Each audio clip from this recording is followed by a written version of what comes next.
కమ్మ, కాపు సామాజిక వర్గాల్లో వైసీపీ రాజకీయ చిచ్చు పెట్టేందుకు ప్రయత్నం చేస్తుందా?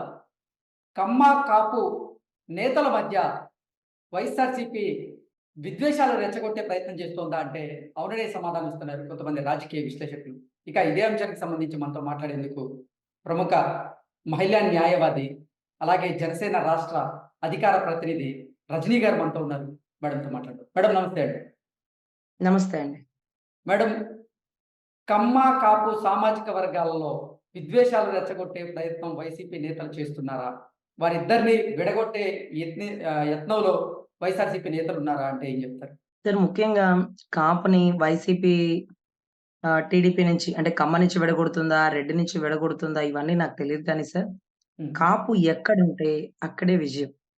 హ్మ్. సో, కాపులు ఎవరి పక్షానుంటే వారిదే గెలుపు, వారే సీఎమేమో. సో, ఈ పరిస్థితి నెలకొనిందండి. 2014 ఎలక్షన్స్‌లో మనం చూసాం. టీడీపీ, హ్మ్. జనసేన కలిసి ముందుకు వెళ్తే ఎంత భారీ మెజారిటీతో మనం వచ్చామనేది. అదే రకంగా విడివిడిగా పోటీ చేస్తే ఎలా ఉంటుంది? లేకపోతే కాపులు వైసీపీ వైపెళ్ళిపోతే వైసీపీ జెండా, ఎజెండా ఎలా పైకి లేచిందో, మళ్ళీ ఇప్పుడు అదే కాపులు ఒక మంచి తెలివైన నిర్ణయం ఎందుకు తీసుకున్నారు అంటే, రాష్ట్ర భవిష్యత్తు కోసం అండి. హ్మ్. రాష్ట్ర భవిష్యత్తు కోసం, రాష్ట్రానికి రాజధాని ఇవ్వడం కోసం, అమరావతి రైతుల కన్నీళ్ల కష్టాలు కళ్ళ ముందు చూసినాం కాబట్టి, ఆ గొప్ప నిర్ణయాన్ని అధినాయకుడు చక్కగా తీసుకున్నారండి. చాలా తెలివైన నిర్ణయం అనే చెప్పాలి. సో, ఇటువంటి పరిస్థితుల్లో కాపులందరూ ఒక తాటి మీదకొచ్చి టీడీపీకి సపోర్ట్ చేస్తున్న మూమెంట్‌లో, టీడీపీ నుంచి కాపుల్ని ఎలా విడగొట్టాలి? టీడీపీ అంటే కమ్మ కాదండి. టీడీపీలో అన్ని పార్టీలు వారు అంటే అంటే అన్ని కులాల వారు ఉంటారు. ఎందుకంటే ఇదైతే ఎన్టీ రామారావు గారి టైం నుంచి ప్రతిభా భారతి లాంటి దళితులని, చాలా అన్ని కులాల వాళ్ళని అంత ఇప్పుడు కాపు కమ్యూనిటీ వాళ్ళు కూడా చాలా మంది టీడీపీలో ఉన్నారు. మీ అందరికీ తెలుసు పెద్ద పెద్ద నాయకులు కూడా. అవును. సో, అన్ని కమ్యూనిటీ‌లని మెయింటైన్ చేస్తుంది టీడీపీ పార్టీ. సో, హ్మ్. వీటన్నిటికి బలాన్ని పుంజుకోవాలి అంటే జనసేనలో ఉండే కాపులు, హ్మ్. లేకపోతే జనసేనలో కాపులే కాదు కదా! అన్ని కులాల వాళ్ళు కూడా ఉంటారు కదా! సో, హ్మ్. మేజర్ థింగ్ ఇప్పుడు కాపు ఓట్లు భారీగా ఉంటాయండి. ఓకే. కాపులు ఎటువైపు తూగితే అటువైపే గెలుపు. సో, హ్మ్. వాళ్ళని నువ్వు డబ్బులతో కొనలేవు. బెదిరిస్తే ఓకే. భయపడరు. హ్మ్. సో, మరి మా కాపులు దేనికి లొంగుతారు అంటే సెంటిమెంట్. హ్మ్. ఒక సెంటిమెంట్‌కి ఆయింట్‌మెంట్ రాయగల సమర్థుడు గౌరవ జగన్మోహన్ రెడ్డి గారు. హ్మ్. కాపులు తెలివిగా ఉండాలని కాపుల మీద ఈ మధ్య కాలంలో ఒక పాట కూడా రిలీజ్ చేశారండి. హ్మ్. ఏంటా మా కాపుల మీద అంత శ్రద్ధ అంటే, మనము 5,000 ఇస్తాం, 10,000 ఇస్తాం, ఇటు ఓటెయ్యంటే, ఏందిరా మమ్మల్ని కొనేది? మేమేంటో తెలుసా? హ్మ్. కూటికి తక్కువైనా కులానికి తక్కువ కాదు అని మాట్లాడగల సమర్థులు మా కాపులు. హ్మ్. మరి బెదిరిస్తారా? ఏందిరా మమ్మల్ని బెదిరిచ్చేది? మేము ఎవరి పక్షాన ఉంటేనే వాడికి ధైర్యం వస్తది. హ్మ్. భయపడే వాళ్ళ పక్షాన లేకపోతే బలమైన పోరాటం చేసేది మేమే. హ్మ్. నువ్వు మమ్మల్ని బెదిరిస్తావు. నువ్వు బెదిరిస్తే మేము భయపడతాం. నువ్వు వద్దన్నదే మేము చేస్తాం. ఏది? నువ్వు చెప్పింది మేమసలు చెయ్యం. అంటే ఒకడు చెప్తే వినేవాడు కాపుడు కాదండి. హ్మ్. వాడికి నచ్చిన నిర్ణయం తీసుకుంటాడు. ఆ నిర్ణయం ఎలా తీసుకుంటాడు? ఒక సెంటిమెంట్. ఆ హ్మ్. సెంటిమెంట్ ఏంటి? ఈరోజు, ఈరోజు కాపులని అంటే కాపుల్లో కీలకమైన వ్యక్తి కాపు కులస్తుడేనండి. కాపుల్లో రిజర్వేషన్ తీసుకొచ్చినోడు గాదు. కాపు హాస్టల్స్ పెట్టినోడు గాదు. ఏమి కాదండి. హ్మ్. కాకపోతే మా కులంలో పుట్టాడు. ఈరోజు 'ఛత్రపతి శివాజీ' అంటే మరాఠీ వాళ్ళు గొప్పగా చెప్పుకుంటారు చూడండి. యాహ్! ఆ మాదిరిగా అలాగే మేము కూడా చెప్పుకుంటాం మా కులపోడు అంతే. అంతేగాని అన్ని కులాలకి ఉద్ధరించిన వ్యక్తి అండి ఆ నాయకుడు. సో, హ్మ్. అటువంటి వ్యక్తి దళితుల ఇళ్ల స్థలాల కోసం నిరాహార దీక్షతో చనిపోయాడా?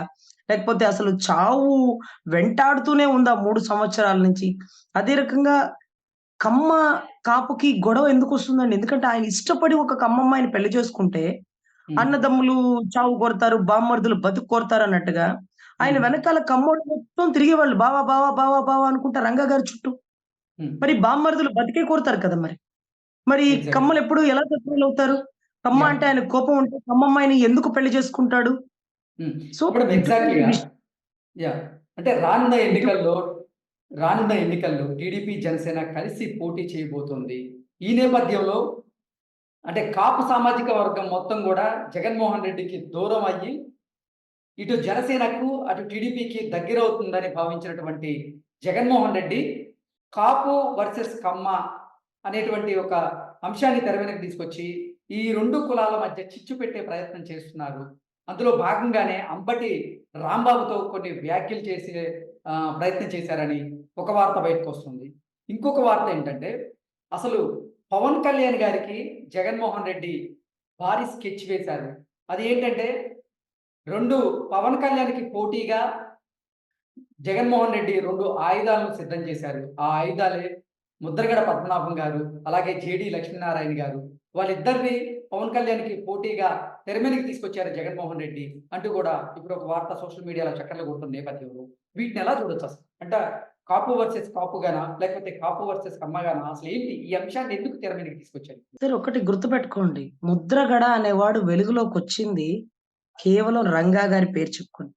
కాపు కులంలో ఒక నాయకుడు అయ్యుండొచ్చు.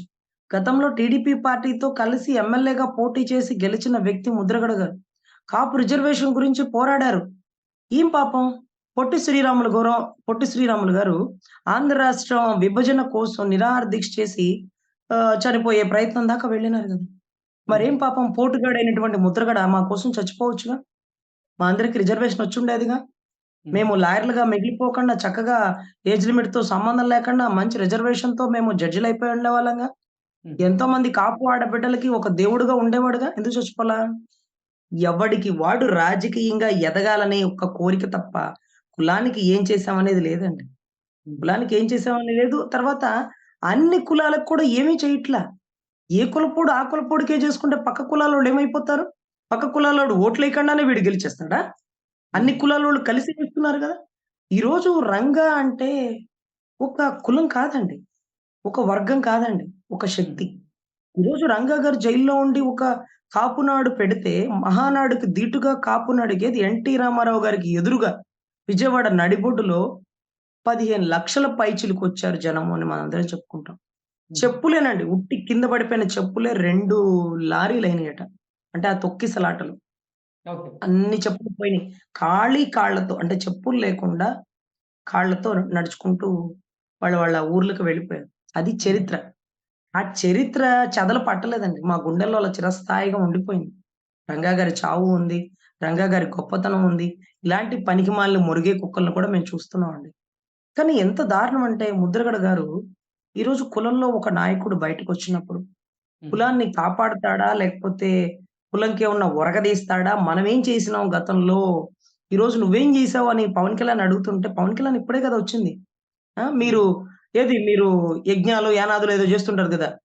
మీరు మీరు కమిటీలు బెడుతున్నప్పుడో, మీరు మీటింగ్‌లు కండక్ట్ చేస్తున్నప్పుడో, అన్ని సంవత్సరాల నుంచి నువ్వు పార్టీల్లో ఉన్నావు, కులంలో ఉన్నావు. ఏం జేసినావమ్మా కులానికి? ఒక కాపు హాస్టల్ కట్టినావు నీ డబ్బుతో. హ్మ్. నీ కొడుకు ఎక్కడ వైసీపీలో టికెట్ కోసం. నువ్వు ఇంకా రాజకీయంగా ఎన్ని సంవత్సరాలు బతుకుతారురా? సిగ్గు లేదురా? మన కళ్ళ ముందు ఒక నాయకుడు చరిత్రలో అతి చిన్న వయసులో చనిపోయి ఒక చరిత్ర అయిపోయాడే. సిగ్గు లేదా మీకు? ఆయన హ్మ్. వెనకాల తిరిగారు గదా! 6 నెలలు సావాసం చేస్తే వాళ్ళు వీళ్ళయిపోతారంటారు కదా! మరి రంగా గారి వెనకాల నువ్వు తిరగలా? ఆయనలో నీతి నిజాయితీలో పావలా వంతు కూడా మీ అందరికి ఎందుకు రాలా? మేము చూడలేదు. ఆ అదృష్టాన్ని మేము కోల్పోయామని ఆయనతో చూసిన వాళ్ళను, ఆయనతో మాట్లాడిన వాళ్ళని కూర్చొని ఆయన చరిత్ర వింటుంటాం తెలుసా? ఆయనతో పనిచేసి మీరు అన్ని కులాల్ని కలుపుకెళ్ళడం మానేసి, కులానికి కూడా ఉపయోగపడడం వదిలేసి, ఈరోజు ఎవడికి వాడు రాజకీయంగా నా కొడుక్కి ఎవడిస్తాడు సీటు వాడి ఎనకాలెళ్ళిపోతాం. వాడికి చెక్క భజన జేస్తాం. వీళ్ళు ఒక విశ్వాసం లేని కుక్కలతో సమానం అండి. ముద్రగడ గారికి అందుకే ఉపమా పార్సెల్ అంటారు. సో, అదే రకంగా జేడీ లక్ష్మీనారాయణ చదువుకుంటే సరిపోయిందా? చదువుకుంటే సరిపోయిందా సార్? ఈరోజు పార్టీ అన్నయ్య ఇబ్బందుల్లో ఉన్నాడు. అందరూ నుంచున్న వాళ్ళందరూ అన్ని చోట్ల ఓడిపోయారు. హ్మ్. అన్నయ్య కూడా 2 చోట్ల నుంచొని ఓడిపోయాడు. పార్టీలో ఎవడో ఒకడు గెలిచాడు. గెలిచినోడు సర్దుకుని వైసీపీలోకెళ్ళిపోయాడు. ఓడిపోయినోళ్ళలో చదువుకున్న వాడివి, విజ్ఞానవంతుడివి, మేధో సంపత్తి కలిగిన వాడివి. అటువంటి నువ్వు మోటివేషన్ క్లాసెస్ చెప్తావా? నీకుందా మోటివేషను? ఆ! హ్మ్. కష్టమైన, నిష్ఠూరమైన అనుకున్న టార్గెట్‌లోనే ఉండాలని. పోనీ ఒకళ్ళు నీకు గౌరవించలేదే అనుకో. ఒకళ్ళు నీకు నెక్లెస్ లేక చేయదనుకో. నువ్వు ఉద్యోగాలు చేయలే? పెద్ద పెద్ద పైల్వాన్‌ని సార్ అనుకుని వెనకాల తిరిగిన వాడివే కదా నువ్వు. ఈరోజు ఓటమి భయం పట్టుకొని ఎటు పరిగెట్టాలో తెలియక స్థిమితం లేక స్మిత ప్రజ్ఞత లేని నీకు పవన్ కళ్యాణ్ గారు పక్కనుంటేనే మీ వాల్యూ సార్. పవన్ కళ్యాణ్ గారు మీరు విడిపోతే మీ వాల్యూ ఎంతుంటది సార్? 0.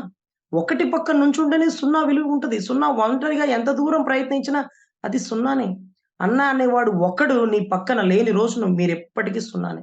అన్న హ్మ్. పక్కన నుంచోండి. మీ విలువ ఒక 0 అయితే 10 అవుతది. 2 సున్నాలయితే 100 అవుతది. అలా పెరుగుతూ పోతది. మీరు 0 ఎంత దూరం ఒంటరిగా వెళ్ళినది 0నే సార్. ఈరోజు మీరు జేడీ లక్ష్మీనారాయణ గురించి, ముద్రగడ గారి గురించి చెప్పమంటే కాపులందరూ 0 పెడుతున్నారు. ప్రత్యేకమైన హ్మ్. పార్టీ పెట్టాడు. ఆ పార్టీలో ఎవరు నుంచోమంటారో, లేకపోతే ఆ పార్టీ ఎవరి కోసం పెట్టారు? ఎవరు పెట్టుబడి పెడితే పెట్టారు? అసలు ఏంటి సార్? అసలు ఓకే. కాపు అంటే కాచువాడు కాపువాడు అంటారు. హుహు. రాష్ట్రానికి కాపు కాసేవాడు కాపు అంటాడు. ఈరోజు మా నాయకుడు ముఖ్యమంత్రి పదవి కాదు ముఖ్యం. రాష్ట్ర భవిష్యత్తు ముఖ్యం. రాష్ట్రానికి రాజధాని ముఖ్యం. అమరావతి రైతుల ఆడబిడ్డల కన్నీళ్లు తుడవాల్సినటువంటి బాధ్యత ఒక అన్నగా నాకుంది. అంటూ భువనేశ్వరమ్మ గారికి తల్లి నేనేమీ ఆశించకుండా నీ భర్తకి సంఘీభావం తెలిపాను. అంటూ మాటిచ్చిన మా అన్న ఈరోజు మా మా కళ్ళ ముందు చరిత్రలో గొప్పవాడిగా మిగిలిపోతాడు సార్. అంటే మీరనుకుంటారు గెలిచినోడు యోధుడవుతాడా అంటే రాజ్యాన్ని గెలిచినోడు రాజైతే, రాజ్యాన్ని, రాణిని బిడ్డని వదిలేసినోడు గౌతమ్ బుద్ధుడు సార్. మా అన్న అంత హ్మ్. గొప్పవాడనుకుంటాం. మీరు ముద్రగడ గురించి, జేడీ లక్ష్మీనారాయణ గురించి ఎవ్వరు బాధపడాల్సిన లేదండి. ఆయన గురించి చెప్పుకోవాల్సినంత చరిత్ర గూడా ఏమీ లేదండి. వాళ్ళ ఓకే. చరిత్ర ముందు గాని, వెనక గాని అదేదో అంటారు కదా! క్రీస్తు శకం, క్రీస్తు పూర్వం. హ్మ్. అలాగే రంగా గారి టైంలో ముద్రగడ. ఓకే. ముద్రగడ. మరి ముద్రగడ విడిగా ఉద్యమాలు జేసి ఏం తెచ్చినాడమ్మా? రైలు రాస్తారోకోలు చేసినాడా? రైలు రాస్తారోకోలు చేసి ఏం చేశాడు? మా కాపు రిజర్వేషన్ తెచ్చాడా? రైలు పట్టాల మీద పడుకొని ఒక ట్రైన్ ఎక్కేస్తే అతని చావుకు కారణమైనటువంటి వ్యక్తులు ఆ కాపు రిజర్వేషన్ ఇచ్చి ఎళ్ళిపోయి ఉండేవాళ్ళు. ఆయన చరిత్రలో ఒక విగ్రహం అయిపోయి ఉండేవాడు. మరేమో అలా చేయలా. మాలాంటి వాళ్ళ కడుపులు కొట్టేసాడు ఈరోజు. కాపు హ్మ్. రిజర్వేషన్ తీసుకురాకుండా. ఏదైతే రాజశేఖర రెడ్డి గారు ఆపేసారో, నీలం సంజీవ రెడ్డి గారు ఆపేసారో, దామోదర సంజీవయ్య గారు ఇవ్వాలి అనుకుని ఒక ప్రతిపాదన చేస్తే, ఇంకొకడొచ్చి ఇది సెంట్రల్ ప్రపోజల్ నేనేమి చేయలేనంటూ కాపు కార్పొరేషన్ ఇస్తారు. ఎవరు సార్ మా మొఖాన చిల్లరేసేది? ఎవరెవరు చిల్లరేస్తారు? ఎవడు చిల్లరేస్తాడని మేము ఎదురు చూస్తామా? మా కులంలో డబ్బు లేకపోవచ్చు. మా కులంలో అందరూ పరిశ్రమలు పెట్టుకోలేకపోవచ్చు. మా కులపోళ్ళు పక్క దేశాలకు పోలేకపోవచ్చు. మా కులంలో పట్టుదల ఉంటది సార్. పౌరుషం ఉంటది. అలా బెదిరిస్తే భయపడం. డబ్బులకి లొంగం. కేవలం సెంటిమెంట్‌లు పెడుతున్నారు. సో, అటువంటి ఓకే. సెంటిమెంట్‌లోనే ముద్రగడ ఇటెళ్ళిపోయాడు. జేడీ లక్ష్మీనారాయణ ఇటెళ్ళిపోయాడు. అరె! మాకు వీళ్ళందరితో పనేంటి? కులంలో ఒక నాయకుడు మరో రంగాగా పవన్ కళ్యాణ్ గారొచ్చారు. ఆయన ఎటు చూపిస్తే అటు వెళ్తాం. ఒకప్పుడు అందరూ రంగా గారు ఎటు చూపిస్తే అటు వెళ్లారు. హ్మ్. ఈరోజు ఆ మరో రంగాగా ఉండే పవన్ కళ్యాణ్ చూపిస్తే దళితులు, బీసీలు, కమ్మలు, రెడ్లు అన్ని కులాల వాళ్ళు మా జనసేన పార్టీలో ఉన్నారండి. మేమందరం అటే పని చేస్తాం. అన్నయ్య ఎటు చెప్తే అటు. అన్నయ్యకి తెలీదా ఏది మంచో, ఏదో చెడో? అన్నయ్య కంటే ఓకే. గొప్పగా ఆలోచించేవాళ్ళం. అర్రె! ఓకే. వంశీ గెలిచినోడు గారు